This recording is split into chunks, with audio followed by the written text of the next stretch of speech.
But I like blue tongues. That's how most of us may have started, especially all being from Sydney. You know, we see blue tongues in the backyard. I'm sure we've all caught them as kids. Anyone have blue tongues at home or had them? Beautiful, a few people. Anyone want a blue tongue? Yeah? Come on, you want a blue tongue, right? Yeah. Exactly, done. Alright, so essentially what we're going to be looking at today, I'm just going to talk about blue tongues, right? There may not be too much rhyme or reason to it.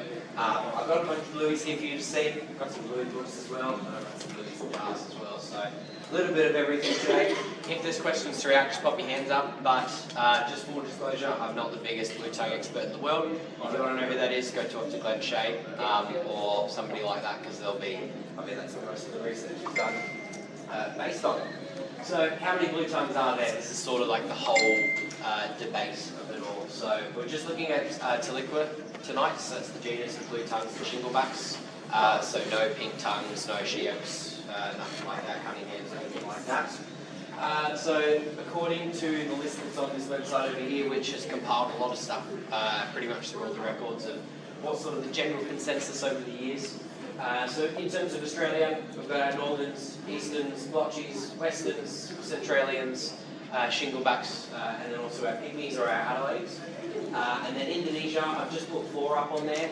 A lot of this stuff is real new, so there is, in the States, you'll hear a lot more about the different kinds of Indonesian blue tongues around that sort of area, Papua New Guinea as well. But those are just the main 4 that have been listed on there. They're the 4 most recognised species and subspecies. Something that's a bit more relevant to everyone here, or being Sydney signers, is according to national parks through the keepers licence. So essentially we've got 3 species and 1 hybrid for a companion licence or an R1, so the most basic. And then we've got 3 species listed in R2, which is your Centralians, Westerns and Northerns, funnily enough, even though there are subspecies of Easterns and most states don't actually have them as licensed at all. Yet here, for some reason, they're listed as a species that needs to be an advanced license, whereas, yeah, don't ask how national parks makes things up, they probably don't know what they're doing. I mean, look, if anyone disagrees, let me know, but that's fine. In terms of IUCN red lists, this is the general consensus of it all. Pretty much everything is listed as least concern. You've got 1 species listed as endangered, which is our pygmy blue tongues. There is a subspecies of shingleback, which is listed as vulnerable, and you'll have local governments that will list things in different conservation statuses, but we'll talk a bit more about that a bit later on. So we'll start with the most common of them all, the eastern blue-tongue-lizard, Tiliqua scincoides. Now this is this beautiful little guy here. He happens to be the one in the photo as well. These are the ones you find around Sydney, so if you've seen a blue tongue in your backyard, it's going to be this one right here. These guys were the first blue tongue species that were classified, so obviously Indigenous people have been here for a lot longer than 1790, and they'll know about these animals. But in terms of Western culture and our scientific books that we have, 1790 is when the first blue tongue was classified, and it was an eastern blue tongue lizard here. Wide variety of habitats. These guys can be found in backyards, bushlands, shrublands, the whole lot, all different places. Bold black eye bands on these guys here, so you get those beautiful big black eye bands that you can see, and it's not something that makes them quite distinct to the northern blue tongue in most circumstances, so we'll get into that a little bit later on. These guys' conservation status is least concerned, so there are plenty of these guys around. It doesn't mean that they're not as important. Very docile in terms of their northern counterparts, and then the largest litter sizes of any blue tongue. So these guys are usually between 6 and 20. I mean, you can have up to 30 in some circumstances, I've heard. And the oldest blue tongue that I know of is 59 by now, and that's from a mate of mine who is out west somewhere, so they can live for quite a long time. In terms of colorations and that sort of thing, you've got 2 different forms of your general type. So you've got your classic grey and black, which is this one here, and then you've got this little one here, which is more of the yellow phase, your yellow form. Some would say that this is more suited for a grassland or something like that, but I mean, you can find these guys pretty closely together. By the way, this is Mr. Potato Head, if anyone's interested, and this is Quimby over here. So if you guys want to have a hold, anyone want to have a cuddle, touch? Yeah, there we go. Beautiful. Just don't squish them, don't squeeze them. Just walking there, just doing There we go. There's plenty of blue tongues and shinglebacks to come around, guys, so don't worry, just don't take them home. I'm watching your pockets, Ryan especially. Alright. Yeah, these guys are the ones that are coming around, so, you know, everyone loves the Easterns. Most of you would have them if you have blue tongues at home. It'll probably be these guys here. So moving on to another subspecies that we've got here of Skincoides. This is Skincoides intermedia, the northern blue tongue. Tropical to northern Queensland, Australia I should say, all along the top edge you can find them. Again, least concern, so nice and friendly little things, plenty of them around.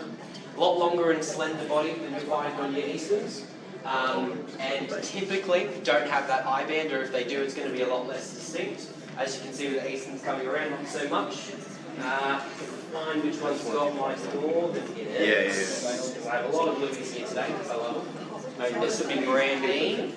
Yeah. You can see the size of these guys here is a lot larger typically than your Eastern blue tongues, and that eye band on this one's quite faint, but some of them it can be a little bit more distinct as well. Tend to be quite aggressive, so you'll find with Eastern blueies you can put them with 100 others, and 9 times out of 10 they'll be fine. Whereas these little ones here, they can be a lot more aggressive. They don't really like each other too much. They're a bit more like a cat, whereas the Eastern's more like a dog. They'll go along with everyone. Average litter sizes, so you can get a little bit less than your Easterns, but then again, I've seen some that are up to 20, so it really just depends. This is the part where it gets a little bit more fun. It's debated and inconsistent with the classification. So if you look at states like I said with Victoria and Queensland, these guys will be listed as a non-licensed species or a basic animal in terms of their care and husbandry. So very easy to get. Whereas in New South Wales, these guys are listed as Class 2. So the same thing as a lace monitor or a parenti or a green tree python in terms of their difficulty. For some reason, National Parks and Wildlife here has decided. But then on the other side of that, if you go into Department of Primary Industries, you'll have to look at these guys and they're not even recognised as a species or a subspecies on there. Skincoides is just lumped into one, so it really just depends who you ask. You'll find a lot more with your private keepers, you have a lot more fancy names in general, whereas when you're looking at the zoos, your scientists and that sort of thing, you tend to get a few more clumpers when it comes to blue tongues as opposed to spotters. And then, funnily enough, the northerns are actually probably the most common Australian blue tongue that you'll find, available in places like the US, Europe, North America in general. Easterns tend to be a little less common over there, and pretty much the rest of the stuff, good luck finding it anywhere that's not in Australia. And you can see with the size of these guys, over 60 centimetres, pretty regularly in terms of that size there, whereas your normal ones are probably going to get Easterns about 35 centimetres. So I'll bring Brandine around if anyone wants to have a cuddle. You want to cuddle this one? There you go. Watch she doesn't take your fingers off though. So put your hands out flat. There we go, that's the one. And you'll also see that these guys will show up a couple of different forms of standard northerns. You can see these guys here show up as blue tongue a lot more than your activity than your Easterns will. And they've got quite a lot of difference in the banding as well, and the coloration. Brandine is quite a lighter form. Thank you, appreciate it. So she's quite a lighter form in terms of your northerns. You can get them a lot darker, a bit more red on them. You should see what they're doing in the States with the morphs of these guys. They're line breeding. Some are Ruru yellow citrus or something like that, and some of them are dark blood reds. So really interesting what you can get happening there. Now, just on the topic of northern blueies, I thought I'd just highlight a couple of different variations, localities, and potentially in the future, hopefully not too far away, some different subspecies. So this here is some examples of what you can find up in the Kimberley and up in the Prince regions as well. So you can see if we go back to our standard northerns, which you find mostly along the east coast. If you have a look here towards the Kimberley and the Prince region, so Western Australia, on the edge of Northern Territory, we've got these beautiful, beautiful Dorsians up there. And the coloration on these guys is just wild. There's so much variation between every single location and spot there. You'll find a different looking animal. So this little guy here's Dr. Nick. If you haven't noticed already, all of the blue tongues are named after the Simpsons. So if you're a Simpsons fan, the Simpsons, you ever heard of the Simpsons? No? They're yellow people. They're not from China. So, this little one here, what? I didn't say anything. You can see with this little one here, you got this beautiful, sort of like a fuzz from a TV. So Generally, your Kimberleys and Prince regions, they're classified or identified by those beautiful spots on the top of the head. Dr. Nick here, his ones are quite light because he's actually only 75% Kimbo. But you'll have some of them which it'll go a lot darker, a lot lighter, and even the coloration as well. So the one on the left there is probably a classic Prince region. Dr. Nick is more of a Kimberley, and then up in the right hand corner that's a little hatchie from the Turkey Creek, which is a real specific locality where you get a lot more variation up there. Realistically, everything up in that area is just real gorgeous. So if you ever get the chance to go up to Kimberley or Prince region, or Pilbara even, you'll find some real nice stuff up there. And again, these guys tend to be quite aggressive. You can see this sort of dude here who's lost the end of his tail when he was hatching from his clutch mates, so they weren't too happy with him hanging around. So yeah, anyone want to hold this one? So they already call it an eastern climate. Yeah. Victoria up to Pilbara is quite a no, you've got quite a little space. So in terms of this map, just to show everyone, this is just what's listed as for Tiliqua skincoides. So it includes all of them, so easterns, who's where and who's what. I have no idea what that little section in the middle is. I haven't had a chance, Glenn hasn't had a chance to respond to my email about that one. But yeah, blue tongues, you can find them pretty much everywhere in Australia. There's not a corner you can't find them. Brendan, you want to sleep? What was that? You want to sleep? Oh, you can sleep there, that's fine. Just don't take it home. No, you can't take it home. Definitely not you though. So, another great example, everyone talks about, well, where do northerns and easterns start and, finish? Like, oh, the line's from this region here, does that mean it's an eastern or a northern? Like with all species, they don't like to define a certain line or a certain ridge that they're going to be on, so you hear the word natural integrate thrown around with a lot of different species. This is a great example of an individual that I had, which is sort of like towards the desert, but you could classify it as something that would be resembling a natural integrate, and usually the term's lightning ridge from that region there, but then again, they can go all the way out from Burke and all that. And then another one which is real interesting, which really not many people have heard of, and that's the Marila. So really far north, not towards the Cape, but sort of towards the bottom of the tropics, you'll find the Marila blueies. Now, I did get the chance to have a couple of these guys a few years ago. Unfortunately, the ones that I got were very heavily inbred and just didn't do that well. I do have two of these guys in the jar here though. These ones are sort of defined by that beautiful marbling that comes all over the face there. They tend to be quite large as well, and you'll see a lot of people who mix these with other different species of blueies or different reptiles to create larger and more robust different blue tongues. I know Joe Ball, if anyone knows him, he does a lot of bluey morphs. I know he works with Marinas from time to time on his bloodlines. But a real interesting coloration on that, something you wouldn't expect to be found in the same place you find, other blue tongues up there. So I'll bring this around if anyone wants to have a quick look at that. Thank you. Just don't drop the jar, please. It's no though, so if you have a person, I'll have a little snake in the jar.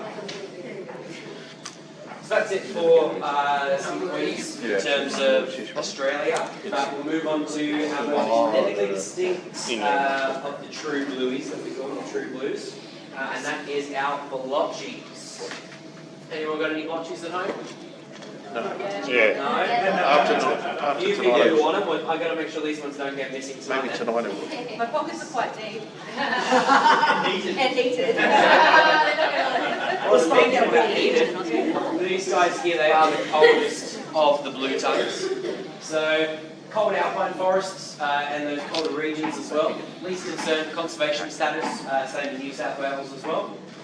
Stocky to slender build depending on the different locality. Obviously the blotch patterns across the dorsal along the top. Average limits, so a little bit smaller, or really about the same as your northerns, but they'll be bigger than your westerns and your centralians, which can go 2 to 4.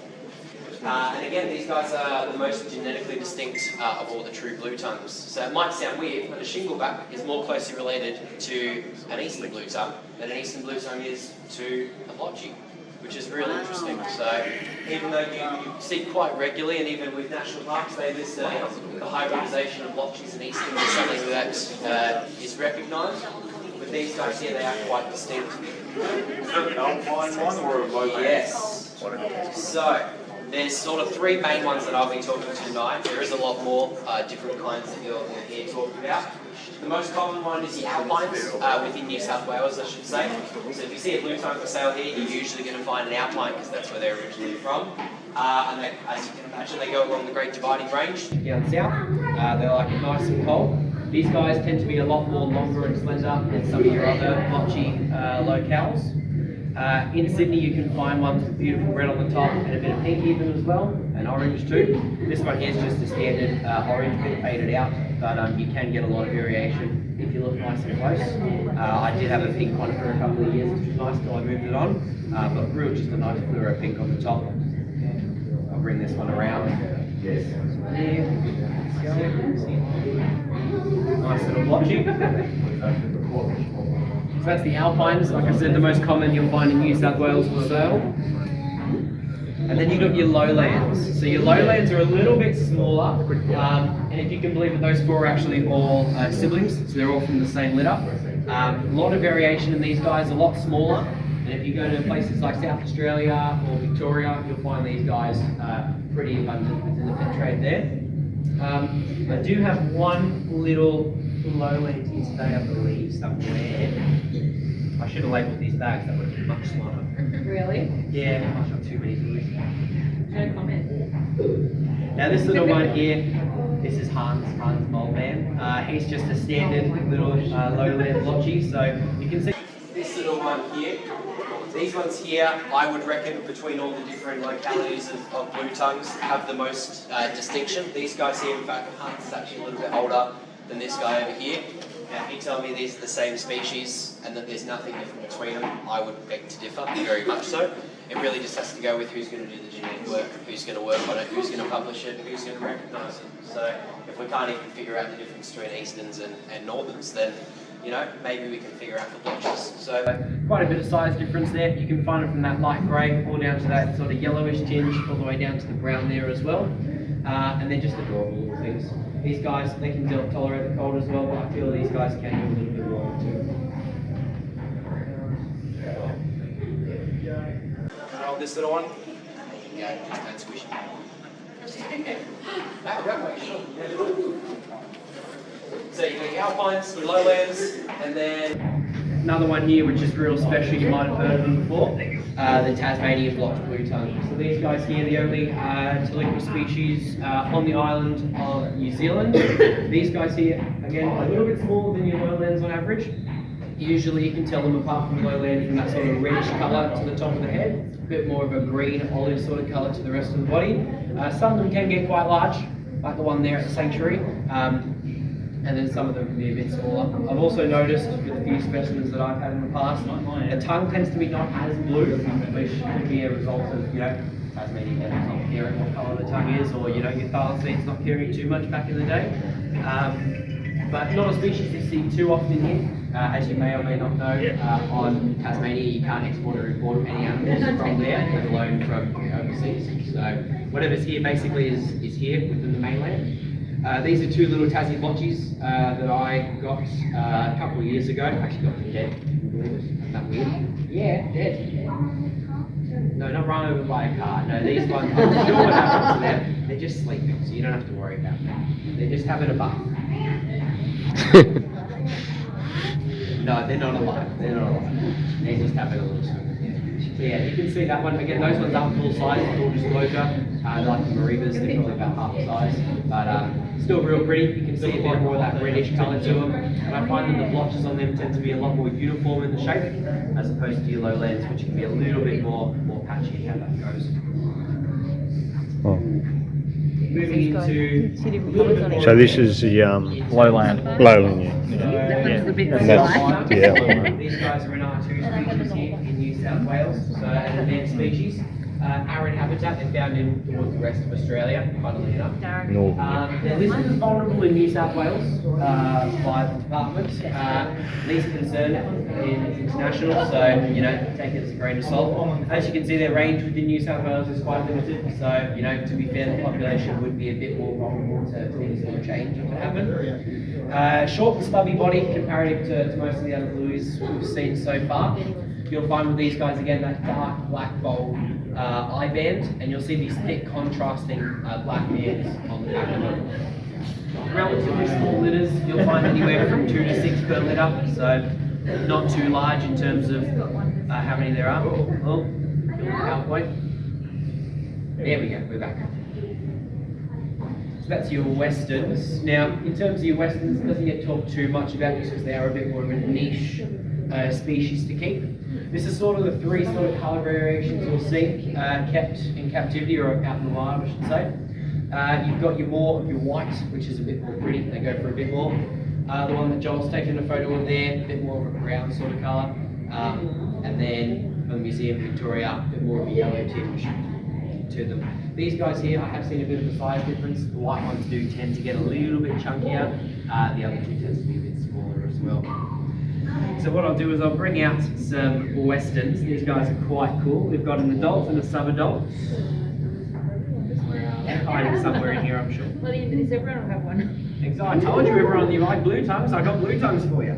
Cole said I can talk whatever I want, so I'm talking blueies, okay? My staff are sick and tired of hearing about blue tongues, so I thought I'm going to bore all you while you're here. Okay. So you can see, exactly, that's why he's not here for this one. So, this one here is more of your darker form of your western, and just comparatively, here's your lighter form there. See the coloration, a lot different. To be fair, this younger one isn't full grown. It's probably about 3 years old, so it's still got a bit more growing to do. You can see that difference there. Full disclosure, the westerns do like to pee. So if you hold them, you may get peed on. Beautiful. No, not get peed on. Anyone? Golden shower. You two have got the same haircut now, haven't you? Yeah. So the westerns, I love them. They got that beautiful tongue flicker like a Centralian. So if you haven't got the budget for a central blue tongue, these guys are more your budget option. They do alright with a little bit cooler temps than your Centralians, but obviously being an arid species, you need to keep them nice and hot. That's what they like to keep.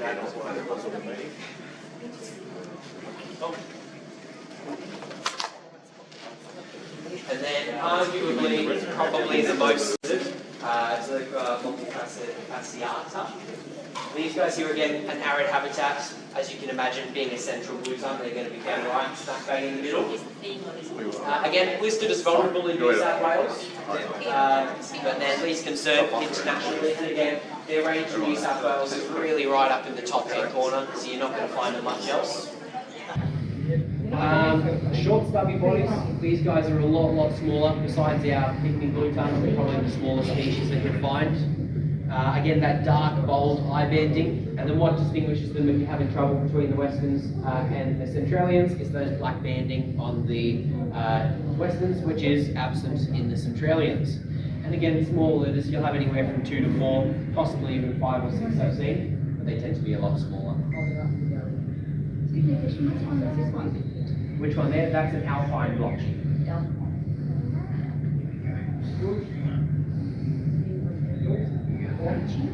So that's a photo of the potato twins there, the 2 big ones. And then you can see in that little photo I've got to the side, thank you Francis. Some of them, they have a bit more of a yellow tinge to them, some of them they have a bit more of a brown, some a bit more orange as well. So you'll see a little bit here and there of variation. Do you have a central one? Yes, I do actually. Yeah, I should probably show you that, shouldn't I? I brought it in one as well. Now the Centralians, if you're interested in keeping one of these guys, they are not cheap. You won't find them for under $1,000. They can go up to $1,800 depending on the specific colour. This little guy here, he's a cute little dude. He's one of my favourites. And these guys here, they're sort of like a snake in terms of their tongue. They'll flick it out, sang it out there, and bring it out the side. It's a bit cold at the moment, so you probably won't do it as much. You can see that tongue sort of sits out there, and then does a little flicker like a snake. And they really are potatoes. Like they're just so short and fat. They're just cute. And then our last of our true blues, I should say, is our pygmy blue tongues.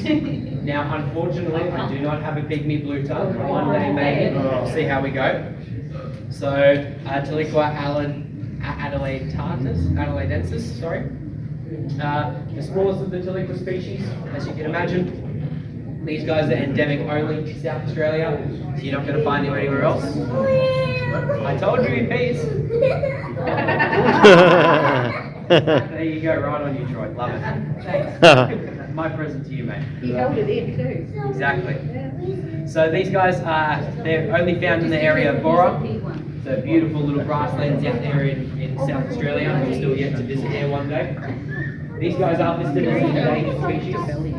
As I said, they are the only member of Tiliqua that is truly listed IUCN on the red list as endangered. These guys were thought to be extinct for quite a long time, close to 90 years. They were only rediscovered in 1922, so we're very lucky to have them. Luckily, we've got unfortunately, we only have one institution that these are being held at that I know of. And they reside within abandoned spider burrows. So these guys here are pretty interesting habitat, and you'll see that a lot of the conservation work that goes into actually keeping them and trying to build their habitat is about providing that beautiful habitat for them by those burrows. Oh, golden shower. Another one? Lovely. Hey, look, it's not all cuddles today, right? You all wanted to take them home. It's the reality of blue tongues. They stink. A few other photos of these beautiful little pygmies. I absolutely love them. I think they're gorgeous little things.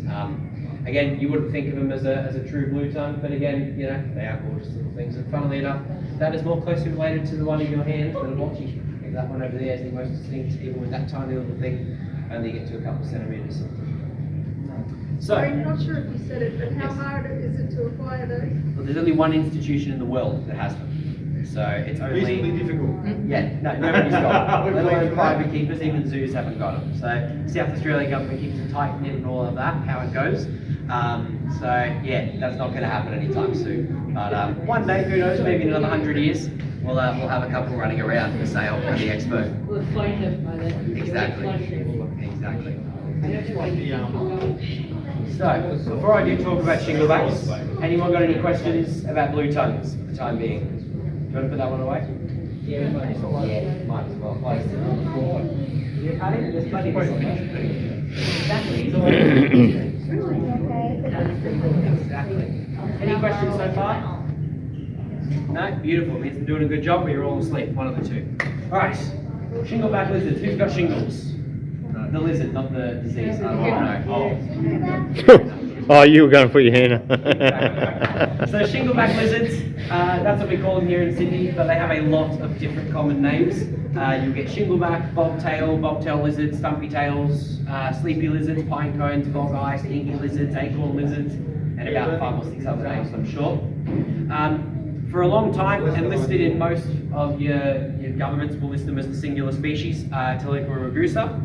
But depending on who you ask, and a lot of the genetic work that's going into this, with Glenn Shea and a few other great herpetologists of Australia, there really is 4 recognised subspecies or species of shingleback lizard. So Tiliqua rugosa, which is our common or our western shingleback lizards, the ones you're most commonly going to find in captivity. Tiliqua aspera, however you say it. The eastern shinglebacks, those are your pure blacks, which we'll have a look at in a second.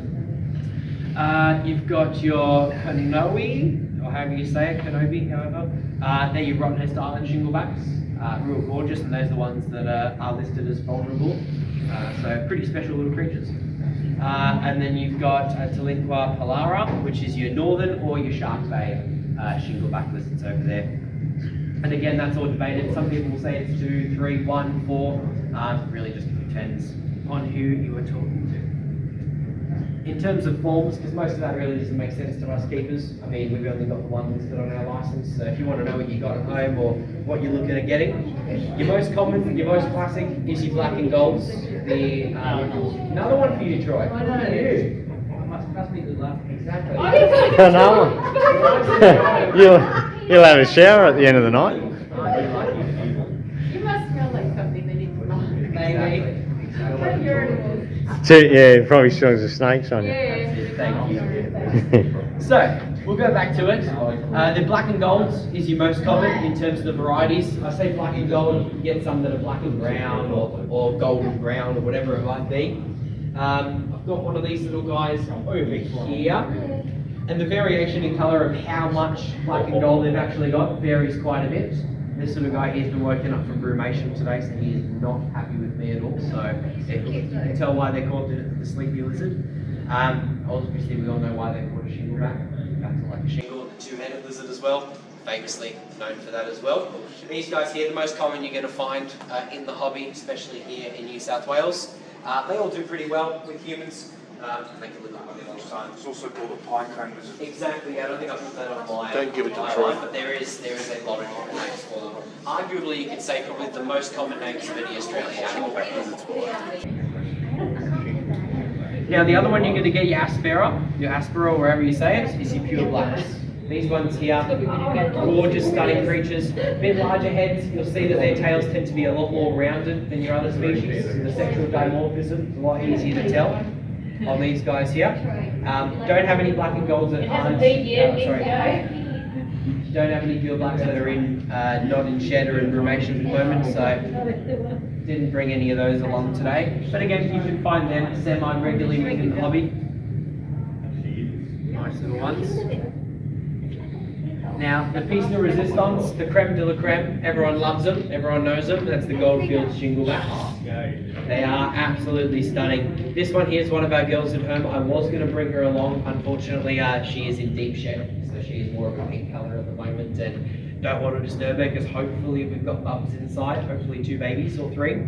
We'll see how we go this season. Your Goldfields, obviously from the Goldfields region, and you've got 2 different forms. A lot of people think a Goldfields is a Goldfields. You've got your red or orange. The variation in colour can go quite a lot. You can get some that are pure red, specks of orange, everything in between. But the one that I find interesting, and probably is actually my favourite kind of shingleback, and that's your grey Goldfields. So in that region there or similar nearby, you can find ones that have got this sort of different coloration to them. This one here's a bit more of a brown to him, but again, you can see that beautiful tail that they've got on him. And that stunning colour through there. A bit more of a white as opposed to yellow and gold. You can see that right through there. Pretty cute. That's Mo, by the way. I think I missed a few names today, but just after afterwards. Yeah, they're pretty awesome. Another one that you'll find, don't have any of these unfortunately in the collection, your Perth Hills or your Coastals. Now these ones here, not just with their coloration is different, but their tails as well. We all know shinglebacks have got that beautiful bulbous round tail. These guys here, your Coastals or your Perth Hills, you will not find that on them. The females will get a bit more of a chunkier tail, but it will stay nice and slender, almost like a mix of a shingleback and a bluey, which we will get to.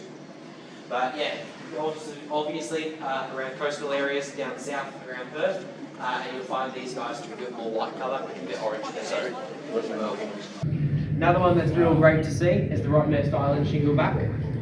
If you want to go see one, go to Featherdale. They've actually got one at the moment in their collection. Gorgeous colours.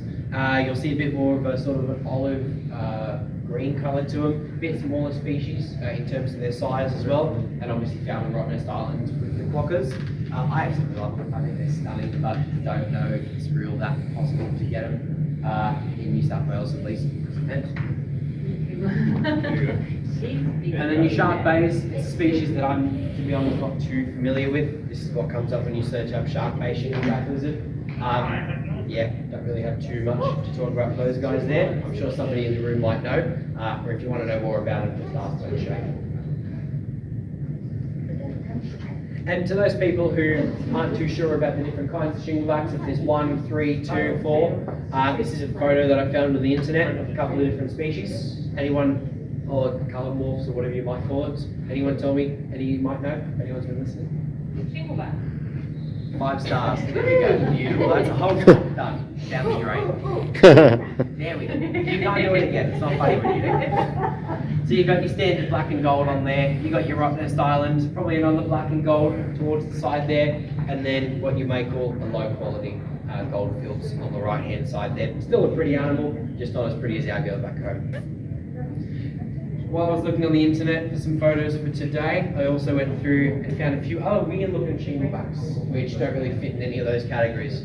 You got a little bucket up the top there, which is actually found on its way to overseas, all those little creatures there. That one looks like Broken Hill. Well, which one there, bloke? Which one looks like roadkill? That one there? I think it is alive. I think it's still doing well. Broken Hill. Oh, Brogan Hill.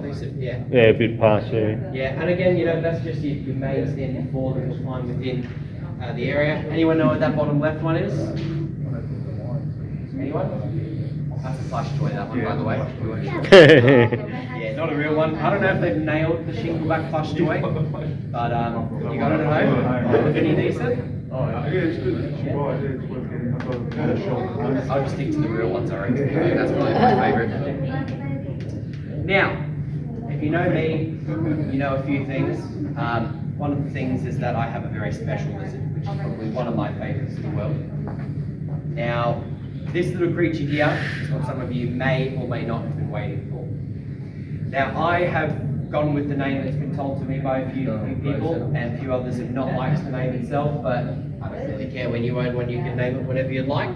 The shingle-tongue-lizard. This is a crossbreed of a shingleback and a blue-tongue lizard. Now, within the books here at the front, you'll see that it is a documented hybridization. In the wild, it's been documented within your commons and your easterns. Thank you. So your commons and your easterns, you'll have it documented in the wild and captivity. Your common shingles and your blotches only happen in captivity, not in the wild. And there's been 4 documented cases that I can find of this happening. There's a few from quite a few years ago. There's the one that we have, and then there's 2 others that I'm not too sure on, but I've heard from quite a few people. Both combinations of sire and dame have been documented, so they've been male shinglebacks and female blue tongues, and female shinglebacks and male blue tongues have been observed in both. Obviously, each of them will determine the size of the clutch and also the size of the babies as well. And then in terms of being fertile or not, some people have debated this. What I've been told by a few people is that a shingleback cross blue tongue should be fertile. There shouldn't be a reason that it's not. So it does occur naturally in the wild, so the assumption is that it is indeed. So those 3 photos left are of our little guy that we've got, or one of the little guys we've got in our place. And that's this little creature over here. I just want to take a minute to highlight some of the differences that you'll see with this animal to a blue tongue and a shingle. We all know in shingleback lizards, their key characteristic is that tail, and with Louis it's nice and long. You'll see with this one, he's been able to keep that long tail, but it is a little more short and stumpy, and it's got a bit more of a flat, sort of like you put it in a little handpeck crusher. The head shape is real unique, along with the scalation on the body. Scales are sort of in between with size-wise, and then the head as well. So is that a hybrid one? Yes, so this is a shingleback cross blue tongue. So this is a very, very special animal. There's not too many people who've got these ones here. I know a couple of people up north have got them from this clutch, so they'll all be siblings. I don't know of any living ones in combination. Again, I wasn't able to find too much. The post was about 5 or 6 years old, 2019. But they look remarkably similar in terms of these guys here, being different combinations of lizards. But yeah, a pretty interesting hybrid. Again, there's been a lot of debate on these guys about, what's the ethics and legalities and all that sort of thing of having them. These guys here, they're happy and healthy, they're living their lives fine. These guys aren't intentionally bred. The person who put these guys together didn't have them. And it's standard practice for keepers at home as well as big zoos to have blue tongues and shinglebacks living together. They usually don't hybridize, they'll usually stay by themselves, or if there's a mate of the same species, they'll go for it. But yeah, the hybridization can happen, and within all the ones you've got in front of you here in your hands, you've seen crossbreeds and hybridizations all over the place. So you'll find all sorts of kind mixed together. They get the chance to breed, and 9 times out of 10, I'm sure they will. Sorry? No, don't put it in there, come on. There we go. So, thanks so much for listening, guys. That's just my little rant about blue tongues and shinglebacks. It's a bit nonsensical, but hey, last minute I had to put something together, and I just thought about what I liked. So, yeah, if you do want to as well, have a look at these 2 books here. If you're looking to learn more about keeping skinks, this one here is a beautiful book by Danny Brown, and Joe Ball's put a special in here about the morphs, the different blue tongues, and all of your skinks in captivity. It's a great little book. This is the 2nd edition that's come out. And then if you got some good luck in being able to track this down and got $800 spare, this is a great book as well on blue tongue skinks, contributions to Tiliqua and Cyclomorphus. So great little book there if you want to have a flick through that as well. But thank you very much for listening to me ramble, guys. Appreciate your time. I'll bring this one around if you guys want to have a look at. Any questions? No, very good. So So will you try and breed, like it's possible to then breed these hybrids? Would you put them over either or would you cross them with a sibling? Like, what would you do? See, it's an interesting thing. So, what we do, we don't usually try and breed much in terms of species. Most of the animals we have are for demonstrations and education purposes, so our goal isn't to breed much. In saying that, we do have our two shingle tongues together. We reckon it is a male and female. We haven't got a vet sex yet, we've just never gotten around to it. But I know that there are people who are working on trying to mix these guys with a blue tongue or a shingleback as a way to introduce morphs into some sort of a hybrid of a shingleback. So you can imagine if this bred with a shingleback, you'll get an animal that's 75% shingleback, 25% blue tongue. And if you were to mix in some genetics and stuff in there, you can get a weird looking sort of mutant hybrid. So in terms of what we're doing, not really our goal, but I'm sure there are people who would want to do it, or if they got their hands on one, like they will go. Anyone else? Yeah. Yep. That's all right. Any other questions? Do you have any husbandry tips, like in terms of what you'd like to feed them? In terms of just blueies in general? Yep, so we use a couple of different diets. The main one that we do is a wet dog food mix. A lot of veggies mixed in there. Variety is the key to blue tongues and shingleback, so fine. So when you say wet, is that canned or? Yeah, so canned or tinned. We get a lot of stuff donated to us because we do a lot of rescue and things like that too, so we get what we get. The idea is when you're choosing your dog food, try to go for high protein and low grains, but variety is the best thing. Things like eggs, quail eggs, cat food, dry food that's been soaked as well. A bit of fruit once a month as well. We give them a nice little feed on, banana and grape and stuff like that as well. But really, variety is the best way to go. That's what we found. If you keep them on one diet, they sort of get, sick and tired of it, and they don't really go for it. These guys in the wild are real opportunistic. They'll go for anything. I couldn't find it for this presentation, but maybe if I do one on husbandry, I'll have a proper look. There was a photo of two shingleback lizards inside of a kangaroo carcass on the side of the road, and then we're just going to town inside of there. So, just get creative in terms of what you feed them. Is dry dog food, dry dog? Yeah, we do dry dog food. We do soak it in water, or we'll do it in liquid. Which brand? I have to check. I think it's called Into the Wild or something like that. It's a real expensive bag of dog food. It's real high quality stuff. We try to stay away from fish though, so anything that's sort of a meat base, whether it's kangaroo or beef or pork, just try to stay away from fish though, although we do a lot of supplementation. Awesome. Alright, well thank you so much guys. Thank you. Feel free to enjoy the blue tongues for a little bit, come on up and see the ones in the jars. Yeah, of course, have a look at this one here. It's a real special lizard, you won't find too many of them. Thank you, thank you. Exactly. Alright. Thank you. That's a very good question. Thank you, appreciate it. If I get your approval, that means I've done a good job. Thank you. Thank you for these too. Yeah, sure. Alright, who wants a lizard taken away? I'll start putting the lizards back. Here we go, Hans. Thank you, Gloria. Can I just have a look at that western one? You have a look at the light now as well, guys. Get it far on No, they won't. Yeah. I'm gonna do it with the best one. Every time I do it, So we were discussing that, and I was like, I'll just throw it at you at the expo. And I told you to leave. I've already got one. Get the John Campbell. Yeah, I got the candy. Oh, sucks for you. You don't get a shot. Why can't I have one of the other ones? Sorry, now. Good talk. Thank you. Hey guys, Christian here from Reptiles, along with a very special animal we had tonight at the Hawkesbury Herpetological-society meeting, talking all about blue tongues. This little guy here bought is a blue tongue cross shingleback, what we've affectionately called a shingle tongue. These guys here are a naturally occurring hybrid, beautiful little animal. Should have been here tonight, you can watch them all.